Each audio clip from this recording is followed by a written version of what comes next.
Welcome to the Anfield Wrap. It's a special edition this Monday. It's the Anfield Wrap in the style of the award-winning Transfer Gutter Show, which only those who are privileged or wise enough to subscribe to our tour player service get to listen to. The Gutter Show comes out 3 times a week during the transfer window. But we're going to give you a little flavour of it here. I'm Rob Gutmann. I'm standing in for Neil Atkinson, who is looking at me. He is going to contribute to the transfer chit-chat. Hi, Neil. Hi. Jake Nolan's here as well, and he's producing, and Neil Jones is here as well. So, boys, where do we start? I always pose that question to myself while trying to gain my composure. Jake, I was reading a piece by Paul Gorst in the Echo this morning. He was talking about the shortening shortlist of targets for Liverpool, midfielders in particular. And something sort of jumped out to me a little bit here. It's that 2 of the hottest links we've had for a number of weeks now have been Kefren Turan from Nice and Ryan Gravenberch from Bayern Munich. They're both represented by Rafaela Pimenta, same agent. Is that so? That is so. Apparently she was a guest of the club earlier in the year, visited Anfield, went to the club shop, all that sort of shizzle. Yeah, loving rockets. Yeah. Well, yeah, she might have gone to some hostelries around the city and enjoyed herself. But let's stay serious for a few more minutes. I'm trying to be professional here. Jake, so I thought it's interesting because there's a number. We're hearing these names over and over again. This shortlist. This week it's Vega. Next week it's Manu Kone, likes Thuram and Gravenberch. These names are coming thick and fast. Liverpool can't sign all of these motherfuckers. Can they not? No, they can't. That would be good, wouldn't it? We would love this to happen, but it's not going to happen. But it struck me as interesting that if you're talking to one agent who represents 2 on the list, Ryan Gravenberch and also in this case Kefren Turan, they can't be played off. Do you know what I mean? The agent's going to go, so which of my clients do you actually want to sign? Are you taking the piss out of us a little here? Or are you signing both? And I think it's an interesting dynamic. I'm joining dots in a very dodgy way and saying, maybe we want both Gravenberch and Thuram. What about this for a theory? Yeah, I quite like it, to be honest with you. As a man who likes to kill 2 birds with one stone myself, if I can send one email as opposed to multiple emails, I will. I know, right? So if Liverpool are taking that on as a transfer policy, then I'm all for it. Not least because they're 2 good players. It's, to kind of skim over the links in general, I'm normally, I was thinking about this on the way, and I'm normally quite sort of like laid back with Liverpool's dealings, and they know what they're doing. You're on the wrong show, mate. Yeah, no, exactly. But I'm like, right, get your hands in your pocket, you minge bags, because I don't want to watch what I watched again last season, and it suddenly occurred to me that next season isn't that far away now. We are getting closer. We've probably had our summer. It's probably over now, isn't it? So I think we need another couple more bodies in there. If we can do that with one email, then Rob, I'm all for it. Neil Jones. I'm going to have to keep clarifying that all the way through in a room full of Neils. The pressure is mounting from the fans, obviously, to get stuff done. Neil Atko and I were talking earlier, though, about the reasons for the possible delays you're seeing in the market at the moment. I posited to Neil, there's a lot of potentially willing sellers out there who've got saleable assets. Chelsea have got lots of players they want to sell. Relegated Leicester have got good ones. Bayern are letting it be known and not be known that they'd sell a few. I think there's a sort of a level of a game needing to be played out where these willing sellers can't allow themselves to be seen to be too willing, to have their pants taken down. So therefore they're almost setting themselves artificial deadlines. And once we hit this magical date, which we don't know, then we'll see this market move. Yeah, and the Saudi element, I think, has to be factored in. If you look at Wolves just suddenly getting this, the captain goes, probably someone, they wouldn't have got half what they're getting for him from if they were selling him to a European club. Now they're getting 47 million for him. That changes their prospects. It changes their mind. Chelsea looks like they're selling half their squad to Saudi, and that really does benefit them. There's a whole other show to be done on sort of why that's happening and whether that should be allowed. But that changes their desperation to sell, doesn't it? And potentially their negotiations for other players that they don't want to sell, Mount, for example. I think as well, just the Premier League just so well financed, isn't it? That unless you've got a release clause, why do you have to take the first bid that comes in for Declan Rice or for even for, as you say, if you're Leicester, if you're James Maddison and people like that? So I think there's a lot of things that are going to move. I think the Saudis probably the one that not many people maybe predicted would have such an impact. You're seeing now players, or a player at least, but then there's going to be others. Ziyech, I think, Koulibaly, Mendy, are they the 3? They're the 3, yeah. I'm sure Pulisic will be thrown in for free at some point in that negotiation. But you're seeing players now in the sort of 20s and early 30s, as opposed to like the sort of the veterans tour. You're seeing those players being targeted by Saudi clubs. I think that does add an extra dimension to it, and I think maybe there'll be a bit of waiting to see where all the cards fall and who needs what and who's got has filled a gap in their balance sheets by just offloading a few players to there. Just the first and foremost, Neil's right to say it's a whole other show, the Saudi Arabian question, not least because it also throws in to the pot the staggering idea that the Premier League doesn't actually know who provides 60% of Chelsea's ownership company. The 40% is Clearview, but they don't know, and they don't have to ask.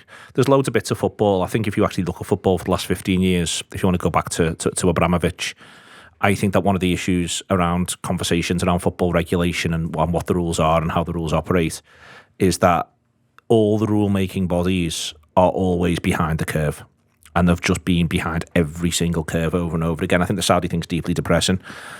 The idea that they can sort of, and as I say, that without there being clarity over who owns what, there's other ways and means for that to happen as well, with reference to Newcastle, where if Newcastle needed to turn something around, it doesn't feel beyond the realms of possibility, and there's nothing to guard against this, literally nothing. I don't think it's complicated for there to have been a rule that stated that nation states should not be allowed to invest in football clubs. I don't think that's complicated at all. Or nation states as sovereign funds shouldn't be allowed to invest in football clubs. But it's not there, and it's still not even there in the Crouch review, and there's understandable reasons why for that, because it actually becomes a foreign policy remit. That if they were to have put that in, you've got to include the Foreign Office in around that, because that's now the way this is. But the Premier League can set its own rules, and it's chosen not to. And let's be really clear about this. Liverpool haven't been behind that. Liverpool haven't backed the Crouch review, and Liverpool have not pushed for increased regulation around who does or doesn't own football clubs or those rules. I think Liverpool have also been the opposite of beneficiaries of that, I would argue, and will continue to be. And I think that Everton have been 10 times that, frankly, and that hasn't been recognised. And also they've now been open to what's gone on with reference to the Mashiri stuff. The Saudi stuff is just absolutely downright miserable. And I think it's inflating the market is the key thing for this stage. You have to be parochial about it. Clear Lake. Sorry, Andy's correcting me. It's Clear Lake, the 40% Chelsea ownership that we know about. They're called Clear Lake. Yeah, no, it's inflating the market. In the short term, it inflates the market. But as I say, the long term thing is the people who've been running football and administering football and setting the rules for football are genuinely always 10 years behind what is happening in reality and on the ground. And there's no reason to think that that's going to change anytime soon. And I genuinely just think it is just a bit rubbish. And they're going to have to be better. But I don't think there's any onus on them to be better. This is in the week where we're still talking about Manchester City in the final and what's gone on there in a completely different sphere. But the same issue with the fact that no one's able to see any degree into the future. And yes, it might come as a little bit of a surprise that they've chosen to do this. But you have, for instance, the fact that China chose to do something not dissimilar a fair few years back. But now you've actually got a situation where you've allowed 80% of Newcastle to be owned by the public investment fund of a country, and a country that then has chosen to invest in football. And it's also not a surprise it wanted the 2030 World Cup, because it's been telling everyone that for 5 years. Everyone's got to be better, and the truth of the matter is that everyone's getting worse. And the situation's getting worse, and that's got knock-on effects for everybody. And in this instance, in your very guttery instance, in the short term, it in part inflates the market, but what it also means is that there's an escape valve for clubs that have actually been run really badly and somewhat fucked themselves. They've now got an escape valve. You sticking with the behind the curve. The authorities were behind the curve in January when Chelsea started giving these 10-year contracts out, and everyone said, hang on, what are they doing? And then went, oh yeah, you can't do that anymore. But they've already done it, and now they've also got the ability to just cut the losses on some of these players anyway. So I saw a sort of breakdown of Koulibaly. It was, last summer you looked at that signing and went, that's a strange one, sort of 29, It's a mistake. Yeah, they've got away with it. They basically, it's cost them about £8 million, I think, in terms of his wages, basically, and that's it. And they'll make it back. So that's the other thing is it takes. I mean, Wolves were in a terrible situation. There was talk the manager was going to resign because of FFP. All of a sudden, there you go, the reset, and we'll go again. And I'm sure you'll see Wolves now linked with players for £20-odd million and buy them when they shouldn't. Theoretically be in a position to do that, but it does give clubs a chance to correct recent mistakes pretty easily. Well, I mean, I don't want to over-digress on this, but it's backdoor investment in clubs, because effectively, if they're overpaying, and they're not motivated to overpay for the sake of overpaying, what they're saying is, we are sustaining you, and there has to be some contra arrangements around it. We actually could see reversed, if you use the expression, it's not the correct expression, but I know what I mean, reverse takeovers, whereby people reconstitute Premier League clubs effectively in the Saudi Arabian League just by buying the assets. But let's stop this right now, because it is another show, and I will make that show happen. This is the sort of lively discussion we have. I think it does impact the transfer market this summer, though, because it's so new as well. I think because we're seeing this, I don't think everyone doesn't know really who. It's that, but I think the other thing that it does is it's another thing that actually puts a pause on things. And I think from a Liverpool point of view, one of the things we've wanted is for things to move quite quickly. But it's perfectly reasonable for everyone now to spend 10 days trying to work out if they've got any assets that they feel as though they can flog there, ringing up players, ringing up agents, ringing up those clubs, seeing where it is. And for the clubs who've made mistakes where we felt that the market was going to punish them or correct them this summer, I mean, the only relief is that there is practically no Everton player who would be of any interest whatsoever to this nascent Saudi Arabian league. A little fella. Yeah. The other side as well is obviously you don't know what. I'm not saying this has happened with Liverpool, but you don't know what some of these players are getting a little wink that, look, let's say Thiago with 1 year left on his deal, Liverpool have planned this season, and they say, well, we'll triple that. Yes, Stevie, how are we? Exactly. Liverpool aren't better than this, let's be crystal clear, because if they were, they'd have spoken out by now, and they haven't spoken out yet to get on regulatory matters. And if Liverpool had 10 assets that you'd say, they don't play, but we could sell them, I think a lot of fans would be saying, let's ring up, like you say, let's ring up Gerrard and see if he fancies anyone. Before we move on from it, though, one thing I've been thinking about the last couple of days is, do you know, like when Chelsea were doing all that bizarre business and a couple of other people started, the way they're operating the City, Newcastle, do you think they knew that this was coming? Because I just don't think it's happened like last week, and that's how it's been. It's like they've known, they might have had that button that they can press in 6 months. I think there's all, I mean, we really are digressing, so we won't go too far. Sorry, Rob. But there's also been the change to the work permit rules in the Premier League, hasn't there, where, all of a sudden now, players that you couldn't get, from South America, for example, you can get now on your work permit with this special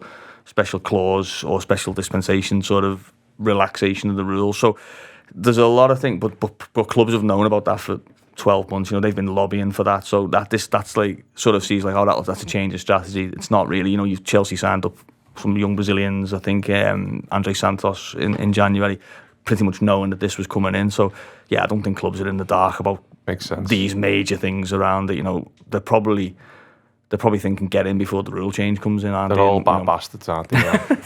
Well, okay, there's your headline. Well, we're on the cusp of some sort of revolution, which doesn't feel too dissimilar to the China one. I can only hope that it fizzles out the way the situation did with China a few years ago, when it looked like they were going to buy everybody. Remember them stealing that forward whose name escapes me away from Liverpool. What was his name again? Alex Teixeira. Where are they now? Oscar's still there. Is he? Yeah. Well, okay, right. But back in the here and now and Liverpool's immediate reality, well, it's all Liverpool's immediate reality, but very specifically, Neil Jones, there was talk. I think Gorstier, the Echo, was saying in his article that Liverpool aren't ruling out sending a delegation to the European Under-21 Championships about to start in Romania and Bulgaria, I think, because so many on the shortlist are Under-21 players. Thuram, Gravenberch, Vega, Kone, they're all there, all these boys. It seems a bit mad, and yet... Again, that's Liverpool's reality. Just with flyers on the strip. Exactly. Free shot, lads. Go on. Any chances, lads? Yeah, I mean, look, Gravenberch, Thuram, Kone. There's plenty. There's plenty of interest there.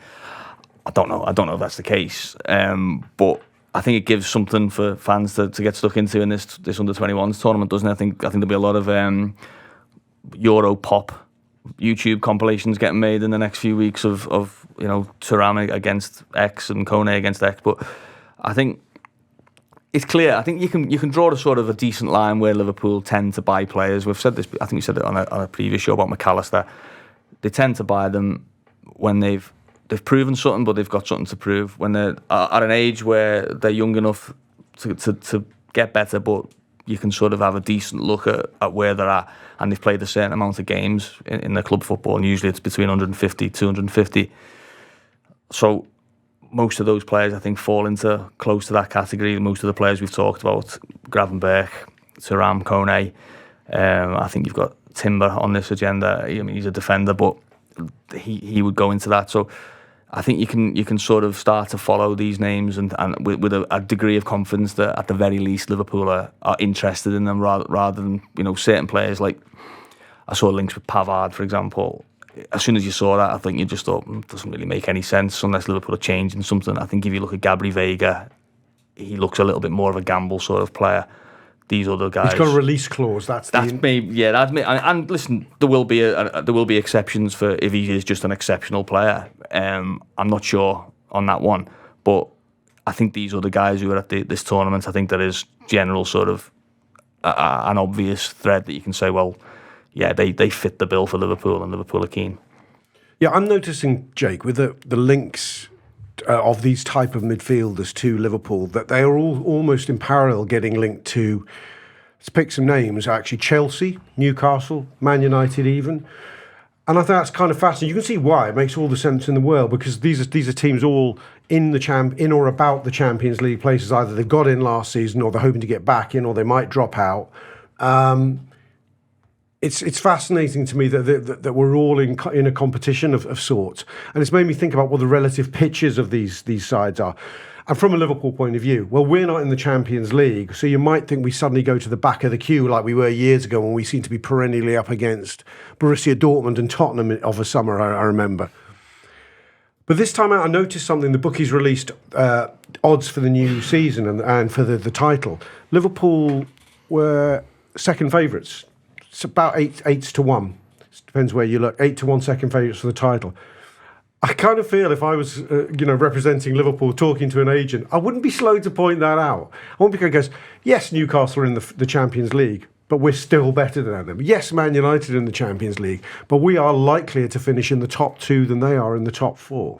Yeah, I mean, the first thing to address is, certainly in this day and age as well, there's no secrets in football, is there? If you're going to go after good players, especially good players within the European sphere, then other clubs are going to know about them, especially clubs that you're shopping in the same shops, so to speak. I don't think Liverpool's a difficult sell at all. Not just because I'm sitting here with bleeding Liverpool blood, so to speak, but it's ultimately, if you're a midfielder, certainly you're going to go in and make an impact. And also the chance that you might go and do a year in the Europa League before you stand up into the Champions League, I think as a young developing player, there's no really better way to do that. Obviously, any footballer and any agent will tell you, yeah, they want to be playing Champions League football, but if you've got the chance to do that via a campaign in the Europa League to kind of bed yourself in a little bit, I think that's fine. And that's what I'm excited about with the players that we're getting linked with, is I think, we've had players come in maybe over the past 4 or 5 years who for lack of a better term, you don't know whether they're going straight into the first 11. You don't know they're going to better what we already had. I think anyone who comes in now is who we're building a team around the next 4 or 5 years. And that's an incredibly exciting point, and I'll happily tell any player that with my Liverpool hat on. I think there's obviously, I think Gary Neville talked about it, about United in the 90s and the early 2000s. He said that every summer, no matter what, it was Liverpool that sort of, if they made a good sign, and it was them who they'd sort of look and see the first 5 games of the season and go, let's see what, I wonder if they're back. And usually they weren't, unfortunately. I think there's an element of that with City. I think City, it's telling that Arsenal's big 2 signings last summer really were from City. There's no way City would sell two squad players to Liverpool, even now. Even when Liverpool fit, they wouldn't give Gundogan and Bernardo Silva to Liverpool now. Even if they thought they were worth. They were past their worth for City. They will still look at Liverpool this summer and in the first few weeks of the season and go, I hope their decline is permanent. I hope they're sort of still on their haunches.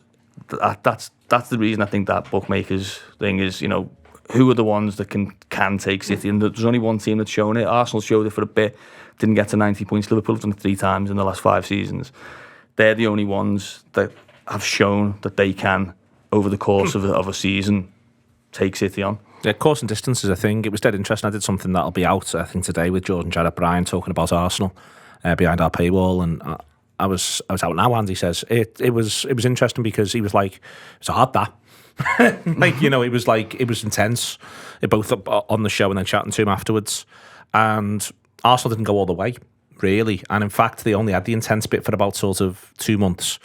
We've had arguably 3 seasons, 3 and a bit if you include the start of this one, where we feel like we've had it every game, like just as supporters, before you even get to the idea of the footballers.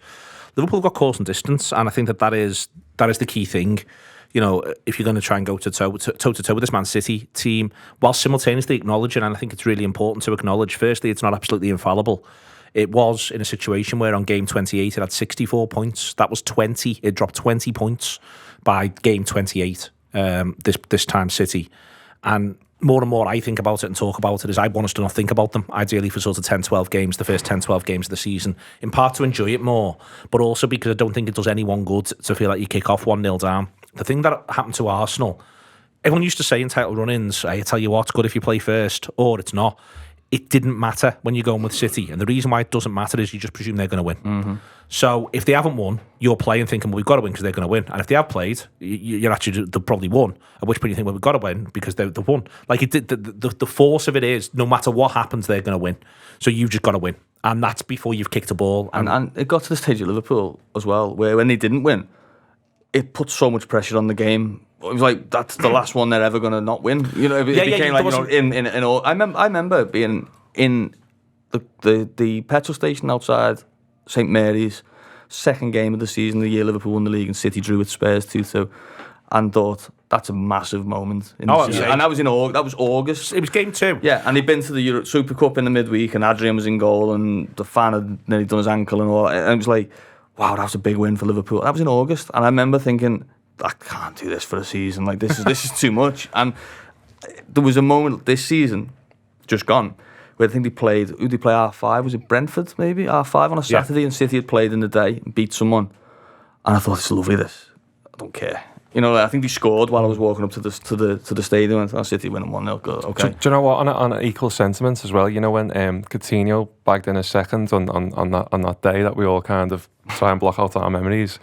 I remember in the pub turning around to me mate going, no, they're still going to do it. Like still stone cold face. I had no. I went the other way. I thought Liverpool had done it. And you know it was, and you know obviously it proved right. Not trying to be as smart as, but was saying that's not enjoyable. I should have had my top off. You know what I mean? But I didn't. So this, I think, so course and distance, I think really, really matters. And until I see someone else do it properly, I'm going to say we're the only ones who can do it in the cups as well. By the way. Yeah. And also Liverpool, City beat Liverpool once in a real live game. In a title season, it was decisive in the end. Obviously, the Sane, the 6mm or 12mm, whatever it was, just after the New Year. But every other game, they wiped the floor with Arsenal in the 2 games. So that's the other thing, isn't it? You know, Liverpool, every time they've sort of been in there, they've kept City honest in that race. Whereas City will still have this feeling that it's only Arsenal. They've only got our rejects, you know, and we battered them last season in the cup and in the league. So Liverpool have still got that fear factor. And if not with us, maybe we don't have as much faith in them as other people in the league. And they feel like they can wipe the floor with United whenever they want, and they've got Newcastle in there as well. So I think if I was doing Liverpool's pitch, as Jake says before, you're young, building the back of this, but we've still got enough lads who know how this works. The manager knows how this works. We've got a plan for it. But there's 6 months here where we can all get ourselves in, get our heads right, go from there and see where we are year 1.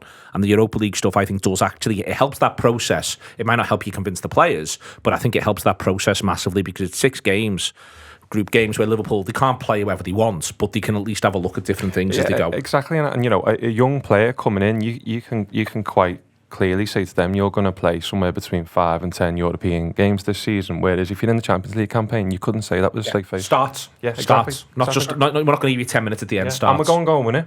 Okay, I want to move on to something which I read in a James Pearce article at the weekend. I'll go to you on it, Neil Jones. He talked about Liverpool's criteria before they even get to the point of pitching, I suppose, and he said, well, I think he'd obviously been briefed on. He said within the Anfield hierarchy, they talk about the 3 A's in choosing a player: ability, availability, and affordability. Now that sounds cool. That sounds like a good little mantra to have. But besides, note of caution, maybe almost cynicism from me on this one. One of those is important. They're very important. Ability. In fact, that one should be trump everything else. I felt for years availability and affordability are loom very large for Liverpool. And there's a slight risk, a considerable risk actually, let's call it, that you deviate yourself from getting the right player by getting the affordable player or the player who's gettable. Is there a danger, do you think? I don't know. What's your assessment of how wise Liverpool are to the balance here? Yeah. Well, I think, first of all, availability is to play as opposed to get. I think affordability is to get the player. I think availability is how many games do they play. Okay, yeah, when you've got them, what their fitness record is. How many times you get them on the pitch in the season, sure. Yeah. But yeah, I think we just have to be fair, don't we? Liverpool have always worked on this idea that they don't really take that many what we would call sort of gambles, in the market. They might take it on a player that we haven't heard of or a player that we wouldn't necessarily have signed. I think Gakpo's a good example of that. I don't think all of us were sitting there saying that he's the one Liverpool need at this moment. Go and get him. But I'm talking about gambles in terms of just give him that extra 10 million. Liverpool do not sign Casemiro last summer, do they? That's you said that's paid off for United. There might be a moment in the next couple of years where you go, they've lumbered themselves, haven't they? Although they'd probably flog them to Saudi. Wouldn't go for Harry Kane, would they? They wouldn't go for Harry Kane now. Absolutely, you can completely rule that out. I think there was links with Kimmich, sort of briefly recently. I mean, I think he's amazing. I think he'd be an amazing signing, but Liverpool aren't going to do that. So that's the affordability element to it. I think that's been probably too important to Liverpool, for not necessarily out of choice, but through just sort of the way that they have the ownership structure is and the model is, that if it doesn't make sense financially, then it can override that ability element. I think what the problem has always been with Liverpool is where they've gone to after that. So they've either gone to the wrong player in some instances, Arthur Molo, or they've gone to nobody.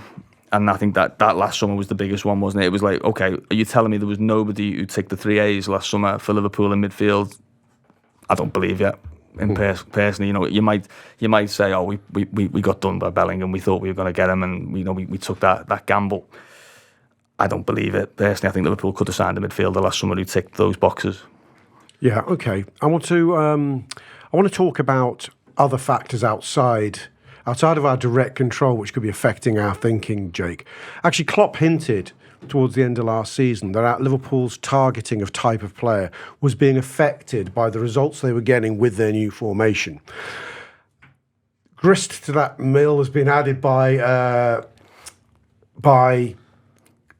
Gareth Southgate playing Trent Alexander-Arnold in midfield, and at the time of recording is likely to do so again tonight. Post-match, around the game, both he and Trent were quite enthused by it. And Trent, I think Gareth talked about, they said, well, if we continue the experiment with Trent, but much depends on his club and whether his club play him in midfield. It feels subtly as if more and more pressure is being put on Jurgen Klopp and Liverpool to make Trent Alexander as a midfielder become something closer to a fixture. Whether that means he can't still be the hybrid midfielder that he is at the moment and still play for his country or not. But I think when Klopp and Trent are having one-to-ones, Trent is going to be increasingly expressing the desire to play as something akin to a midfielder. That being the case, does this put more and more focus for Liverpool on needing to acquire right-sided defensive players? Possibly, and I would do so anyway, because I feel like we're short in that area no matter what. But there's a couple of things there, and we had a good chat on Twitter, didn't we? I'm becoming a little bit tiresome of this personally, because if you who was the first person to put centre midfield? It was Jurgen Klopp, and that was to solve something. To step in. In similar aspects, you look across the M62. John Stones is doing a similar sort of job for City. Nobody's calling for John Stones to play number 10 for England. He's doing his job for his club really, really well, and he's stepping into midfield and he's finding where he plays. The thing with Trent is, what you're not going to learn from the other night is, if you told me that he could play number 10 for England against Malta and run the game, of course he could. Of course he could. The problem is when you're going to be playing against your top level Premier League oppositions, can he go and do that? And I just don't think you're learning it from that. And I've got a lot of time for Southgate in terms of what he's done away from the football pitch and his kind of values and everything he's put through. But I think time and time again, this is another instance of it. He finds himself a little bit behind the curve when it comes to on-the-field tactics because, you know, England have got really, really good right full-backs, yeah, but if his way to get Trent into that team is to play number 10, then they're going to get found out ultimately when they get to tournament football. And I don't think no pressure should be put on Jurgen Klopp at all, because he's the guy who's one, got Trent into the team in the first place as right full-back, and two, got the best out of it by stepping into midfield.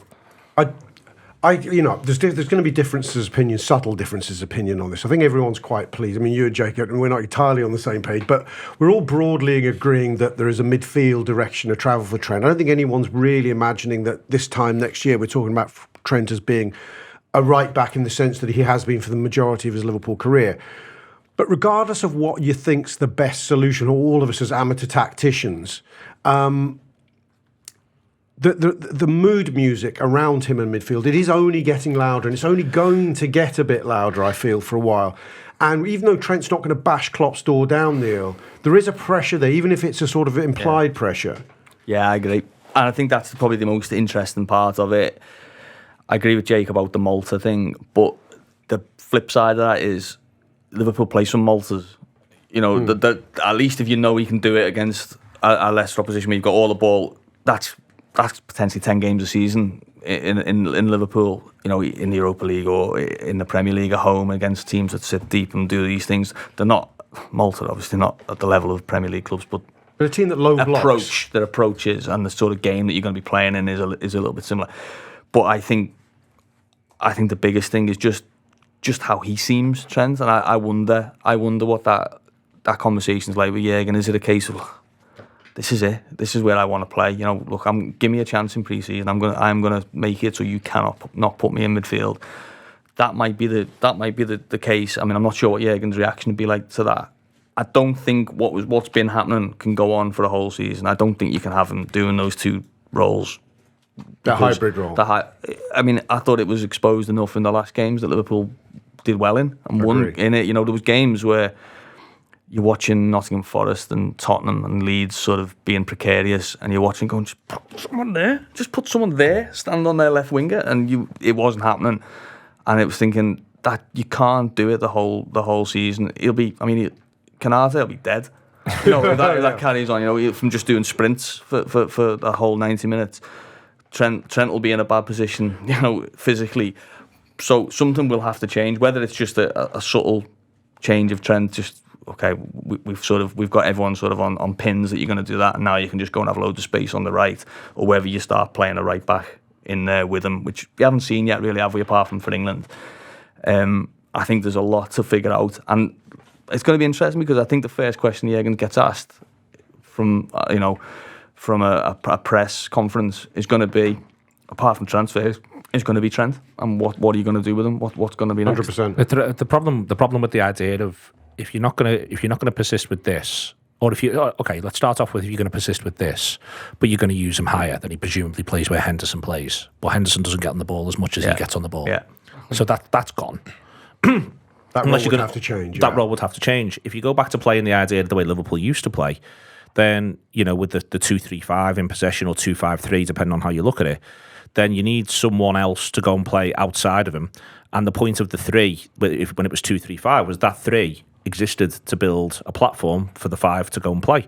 So you're then taking them and saying, by the way, can you go into the middle of the park there and do loads and loads of graft for Timber, who's now playing right-hand side, or Pavard, hypothetically, I know Neil does, but someone now. So can you do loads of graft to create that platform? So it's not going to work that way either. So what you're effectively saying is you want the manager to rebuild around this thing, when he already, in a couple of ways, what he's aimed to do is to build the right around Salah and Trent. All the way through, he's tried to build it around Salah and Trent. But I think if you then have a situation where Salah and Trent are really close to each other a lot of the time, it becomes harder to build it around both of them at once. Part of why he's been able to build it around the strength of Salah and Trent at its best, no matter what we've done, is the starting positions, there's 40 yards between them. If you say, now you're a midfielder, you're further forward, so now there's 20 yards between them, and that's harder again. I still think if Liverpool if we were to say you're moving him into midfield and you're going to imagine how you think it can work with him being a midfielder with a fullback, then I think you go into a playmaking 6. Yeah, million. I think you go into the idea of he plays number 6 as a playmaker, and you cop for the fact that at times it'll take a bit of time to get used to the other stuff running off him. I still don't see how it works where Henderson is in the current setup, which I think Henderson and Jones are much closer to 10s than they are to 8s, as we said, in terms of starting position, as we've said in the past. They have to do lots of work. McAllister in there as well. Yeah. I think you're looking at, and you can throw McAllister in there. I don't think it works there. I think the idea, therefore, of going back to right back and it becoming like a traditional 8 thing, I don't think that quite works. The only way I think it works where he gets to see the whole pitch, because the other part of this is the way Liverpool's set up, is it's about where you arrive onto the ball. It's where you arrive onto the ball, and Liverpool play so high for so many games, including against good teams, that footballers who may think, I do a lot of work in the 8 role, well, actually, you're picking it up in the 8 role as Liverpool's deepest lying midfielder. That's where you're actually picking it up, and that's the bit of the pitch you can see. Think about the roles rather than literally how you write them down in starting positions. So I think the only way, genuinely, in which I can envisage, unless there is another really quite profound change of shape and approach, if Liverpool are going to revert back to what they did at the end of last season, or revert back to, and let's be clear about this as well, there's always been loads of flexibility in what Klopp did at his best. It's important not to sort of say it was always the same thing every week, because it wasn't. There's a reason why, for instance, the Champions League final team that wins in Madrid only ever plays together once. It's because Adam Lallana got games, Shaqiri got games, other footballers got dipped in and out. Henderson would play a number of games at 6 when Liverpool wants to move the ball faster. Milner would get games. These were all different footballers. Liverpool rocked up to 2 consecutive home derbies playing 4-4-2, basically because I think they thought Everton were crap and they were just going to absolutely steam them, and had a plan for it, and then executed that plan because guess what? They steamed them. So I'm very much of the view that but all of that said, if they're doing it, I feel as though he plays number 6. If you're going to go back to the way it was, he plays number 6. If you're going to stick with what we've currently got, and I do take Neil's point that at the end of it, there might be some Liverpool players turning around to the manager and going, I don't enjoy this. The flip side is, I suspect Virgil van Dijk could be saying, we can keep this if you don't mind, as far as I'm concerned. Trent would be saying, we can keep this. Salah would be saying, we can keep this.